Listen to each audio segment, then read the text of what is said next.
Merhaba sevgili dostlar. Bugün çok temel ama bir o kadar da karmaşık bir sorunun peşinden gideceğiz. Efendim soru bize ta Asyalardan bir anne babanın sorduğu, bence hepimizin de zaman zaman kendim de dahil sorduğumuz bir soru. Dilerseniz sorumuzu sizlerle paylaşayım ve programımıza başlayalım.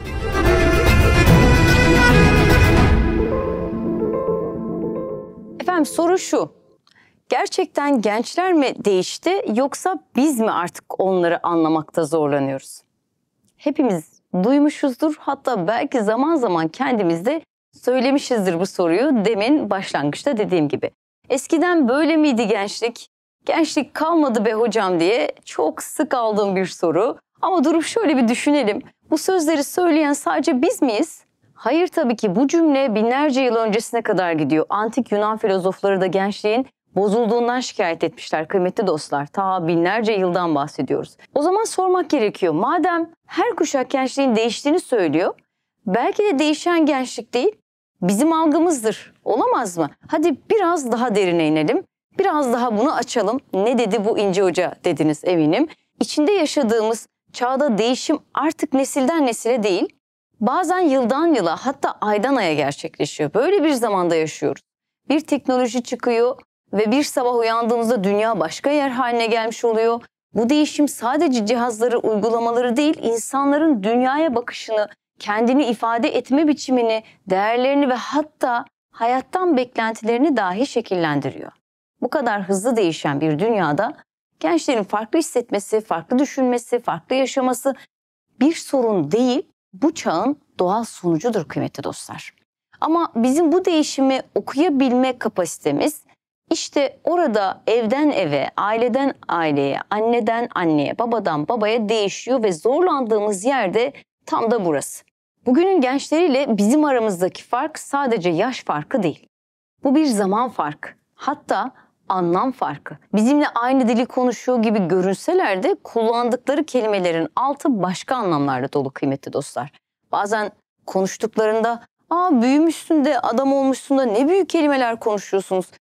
Böyle çocuklar, böyle gençlerle yaşıyoruz aslında. Bizler de onların konuştuklarından bazen hayranlıkla, hayretler içerisinde izliyoruz. Böyle bir gençler ve çocuklar var. Tam da böyle bir dönemde. Sosyal medya onlar için bir vitrin değil, bir yaşam alanı. Bazen kızarız ya çocuklar, işte sosyal medyada çıkıyorlar, görünüyorlar. Ama bizim için mahremiyet olan, onlar için paylaşılabilir bir deneyim görebiliyorlar. Biz mücadele dediğimizde aklımıza sabır gelirken onların aklına görünürlük geliyor. Şimdi burada biraz duralım ve bu kısmı açalım. Bu farklılıklar onları kötü yapmıyor. Tıpkı bizim zamanımızdaki idealizm onlara tuhaf geldiği gibi onların tepkileri de bize yabancı geliyor olabilir. Ama bu yabancılık tabii ki suç değil. Bu sadece anlaşılması gereken bir gerçekliktir kıymetli dostlar. Şimdi bir psikolog penceresinden bakalım. Bir psikolog olarak özellikle şunu ifade etmek isterim ki ve gözlemlediğim konuyu sizlerle paylaşmak istiyorum. Gençler duyulmadığını hissettikçe içine kapanıyor. Duyulmayan gençler var. Yargılandıklarını düşündükçe daha da sertleşiyorlar. Ve bu boşluk büyüdükçe aramızdaki ilişki de onlarla kopuyor ve zayıflıyor. Biz yetişkinler bazen kendi çocukluğumuzu kutsarken bugünün gerçekliğini küçümsüyoruz. Ama bizim için zor olan şey şuydu: hayata tutunmak. Onlar içinse hayatta anlam bulmak. Bizim mücadelesizliğe tahammülümüz yoktu, onların ise anlamsızlığa. İşte bu yüzden gençliğe ne oldunuz siz böyle diye sormadan önce onlara şu soruyu sormalıyız. Sizler ne hissediyorsunuz? Ne arıyorsunuz? Neler düşünüyorsunuz? Bir köprü kurma aslında.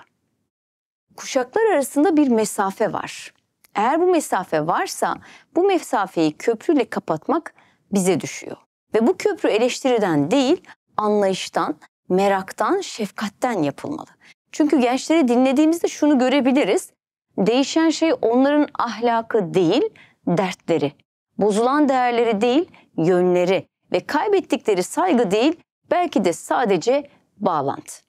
Kıymetli dostlar, gençlik bozulmadı. Zaman değişti. Bu zamanda yön bulmak gençlerin içinde, bizim için de daha zor. O yüzden onlara elimizi uzatmak yerine parmağımızı sallarsak kaybolmalarına da bir katkı sağlamış olacağız. Ailelerin bana en sık sorduğu sorulardan biri şu: bu zamanın gençleri neden böyle? Ne oldu bunlara? Bu çocuklara ne oldu? Ben de bu soruya her seferinde şöyle cevap veriyorum: zaman değişiyor, gençler değil. Evet, değişen gençlik değil, değişen gençliğin içindeki geçtiği dünya. Yani aslında mesele gençlerin farklı olması değil, zamanın onlara sunduğu hayatın bizden çok farklı olması. Bir düşünelim, biz büyürken değerler daha sabitti, dünya daha yavaştı, iletişim daha sınırlıydı, aile, mahalle, okul, her şeyin yeri ve ritmi vardı. Şimdi ise gençler çok daha hızlı, çok daha uyarıcı bir dünyada büyüyorlar. Tek tıkla bilgiye ulaşıyorlar ama aynı hızla kafa karışıklığına da düşüyorlar. Sosyal medyada görünürler ama kendilerini ifade etmekte zorlanır bu gençler. Bağlantı içindeler ama çoğu zaman derin bağlardan da yoksunlar. Ve biz bu farkı bazen bozulma olarak adlandırıyoruz. Oysa bu bir dönüşüm. Evet, zaman değişti, dünya değişti ve gençler de bu dünyaya ayak uydurmaya çalışıyor bu süreçte. Peki neden böyle görünüyor bu çocuklar, bu gençler? Zamanın ruhu değişince gençliğin de dili de değişiyor. Biz saygı derken onlar eşitlik diyor. Biz sabır derken onlar anlam arıyor. Biz otur, sus, dinleyle büyüdük. Onlar konuş, sorgula, hisset diyerek yetişiyor. Peki bu kötü mü? Hayır. Sadece farklı. Ve her farklılık gibi bu da anlamaya davet ediyor bizi. Gençler kendilerini ifade etmek istiyor, anlaşılmak istiyor ama çoğu zaman onlara sadece tepki veriyoruz. Siz bizim zamanımızda olsaydınız diye başlayan cümlelerle aslında aramızdaki köprüyü de yavaş yavaş bu cümlelerle yıkıyoruz. Oysa kıymetli dostlar, unutmamalıyız. Onlar bizim geçmişimize değil, kendi geleceklerine hazırlanıyorlar ve biz onların ihtiyaçlarını anlamaya çalıştıkça onlar da bize daha çok güveniyor ve bir psikolog olarak şunu gönül rahatlığıyla söyleyebilirim: bugünün gençleri bozulmuş değil, aksine çoğu zaman bizden çok daha duyarlı, daha bilinçli, daha sorgulayıcılar. Ama aynı zamanda daha da kırılganlar, daha da yalnızlar ve daha çok desteğe ihtiyaç duyuyorlar.